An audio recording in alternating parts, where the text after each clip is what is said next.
Hello guys, ഇത് ചക്കയുടെ കുരുവാണ്. പഴുത്ത ചക്കയിൽ നിന്ന് എടുത്ത കുരു. ഇത് നമുക്ക് കുക്കറിലിട്ട് പുഴുങ്ങി ഇത് ഉണക്കി ഇതിൻ്റെ പൊടി റെഡിയാക്കി എടുക്കാം. എല്ലാവർക്കും അസ്മാസ് വ്ളോഗിലേക്ക് സ്വാഗതം.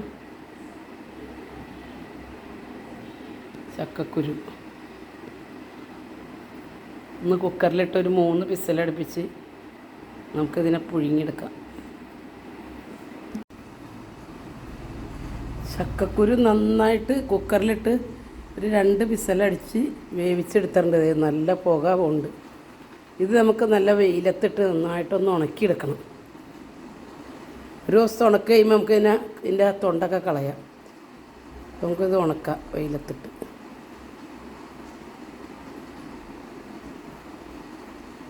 നല്ല വെയിലത്ത് വാർക്കയുടെ മുകളിൽ വെച്ചേക്കാണ്.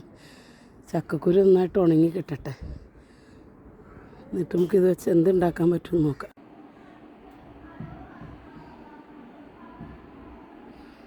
ചക്കക്കുരു വേവിച്ചത് ഒരു ദിവസം ഉണക്കിയതിന് ശേഷം അതൊന്ന് നീളത്തിൽ പൊളിച്ച് അതിൻ്റെ മുകളിലെ തൊലിയൊക്കെ കളഞ്ഞിട്ടുണ്ട്.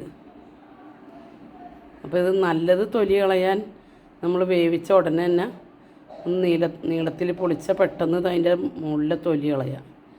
ഇതിപ്പോൾ ഒരു ദിവസം ഉണക്കിയതിൻ്റെ പേരിൽ തൊലി കളയാൻ പാടുപെട്ടു. ഇനി ഇത് നന്നായിട്ട് ഉണക്കിയെടുക്കാം. നമുക്ക് ഉണക്കിയെടുത്ത് പൊടിച്ചെടുക്കണം.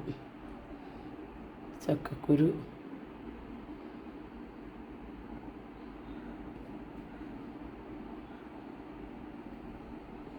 നന്നായിട്ട് ഉണങ്ങി പൊടിച്ച് കഴിഞ്ഞിട്ട് കാണിച്ചു തരാം. ഓക്കെ.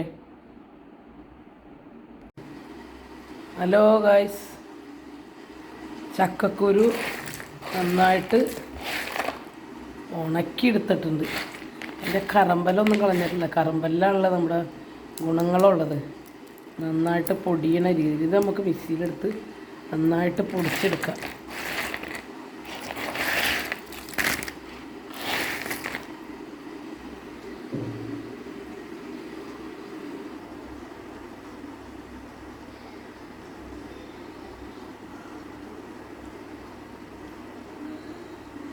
ചക്കക്കുരു ഉണക്കി നന്നായിട്ട് പൊടിച്ചെടുത്താറുണ്ട്.